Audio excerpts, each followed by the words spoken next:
Good morning everyone! Welcome back to my channel. So for today's video ay nandito tayo sa aking kusina. So guys, welcome sa aking kitchen. So magluluto ako ng ampalaya with itlog. Ayan. Lagyan natin ng itlog guys.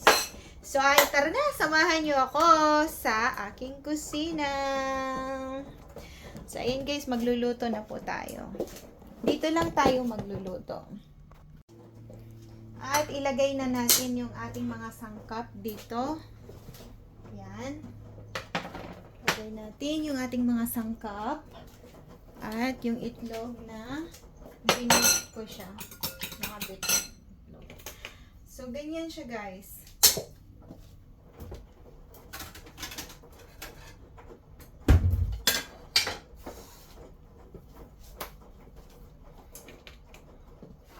Ayan, painitin lang muna natin yung kawali natin for 3 minutes. So, na guys, maglagay lang tayo ng konting mantika dito. Konti lang, hindi masyadong marami. Kasi we're going to cook this one. Ito yung unahin natin, yung painit na yung kawali natin. So, medyo init. So, yung bawang naman yung ating ilalagay.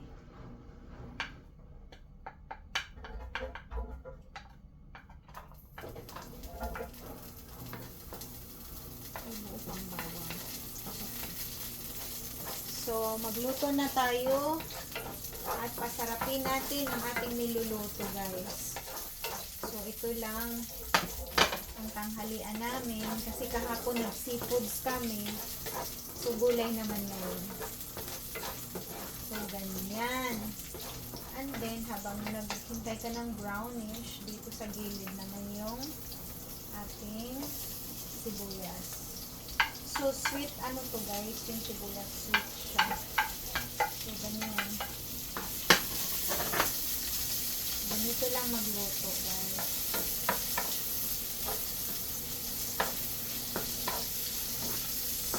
Napaka-sarap to guys. Okay? Lalagyan natin ng itlog. At saka dapat ganitong ampalaya, mga ganitong ampalaya, hindi mo siya dapat hindi mo siya dapat i-overcook. Half cook lang yan. Dapat. So, ganito lang siya guys sa AC.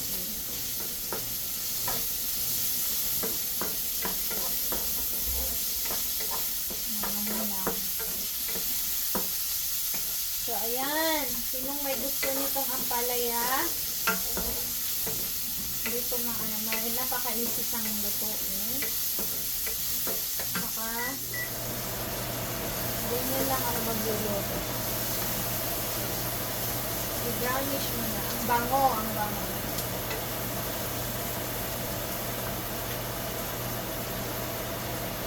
Habang nilulutong ganyan, hanggang sa mag-brown siya.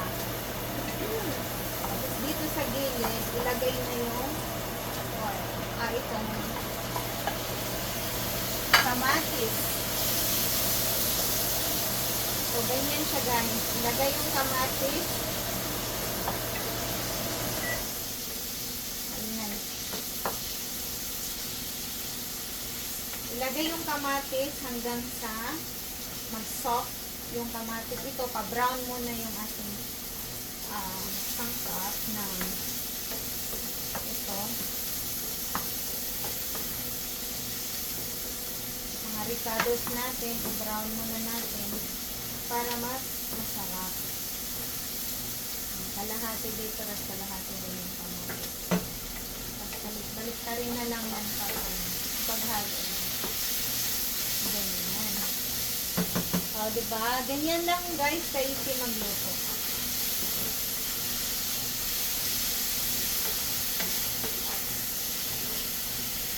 Then, ilagay natin to.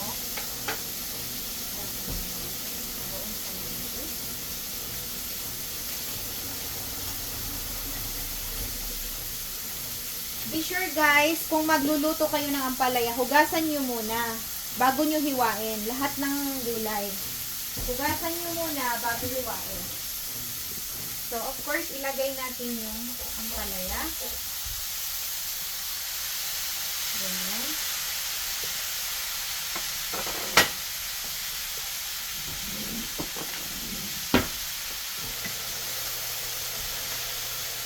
Tapos, pag halo-haloin,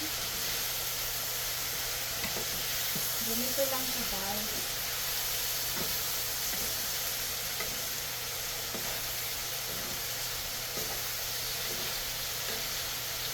Yung apoy ko, nilakasan ko yan.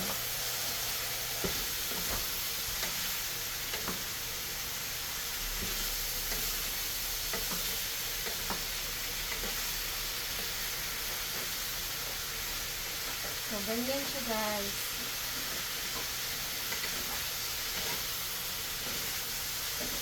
So, ganyan na siya. Tapos, isunod mo na yung, kung gusto mo ng kunting tuyo, lagyan mo ng kunting tuyo. Yan. Masarap na siya, guys. Ayan. Ang bango.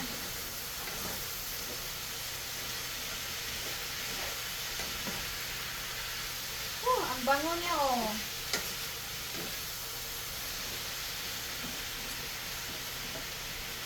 Yan.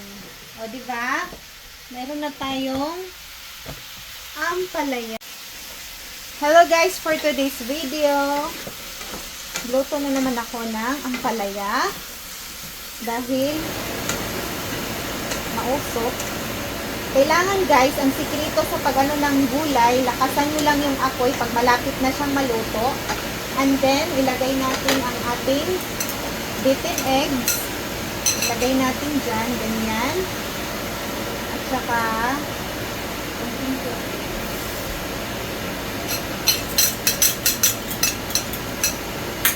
yan, masarap yan. At saka, ano, hintayin natin ng 2 minutes or 1 minute, ganyan. Para mag-observe yung ampalaya, itlog sa ampalaya. And then, babaliktad-baliktarin mo na siya. Ganyan. So, hindi mo siya, bilisan mo yung pag-ano nito kasi gusto mo ng crispy at saka hindi malata. Ayan, ganyan. Ganito lang yung sikreto sa pagluto. Tsaka yung gulay, kailangan hindi siya, ano pa siya ha, yung hindi siya lanta, yung green pa siya, tingnan, at saka fresh. Fresh pa siyang tingnan, guys. Yung parang half cook lang siya. Pero masarap. So, ganito ako magluluto. Ganyan.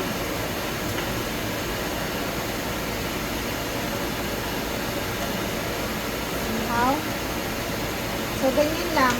Ang sikreto lang dito, lakasan mo ng apoy. Pag nagluluto, kapag malapit na maano, half cook na siya, lakasan mo ng apoy, bilisan mo ng ukay. Ayan. O, guys. Ang sarap. O, diba? Mukhang masarap na siya, guys.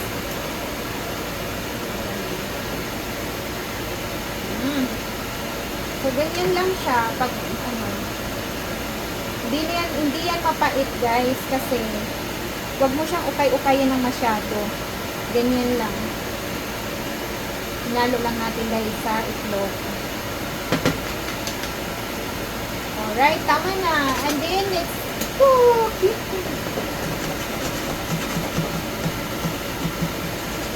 cook na siya, guys.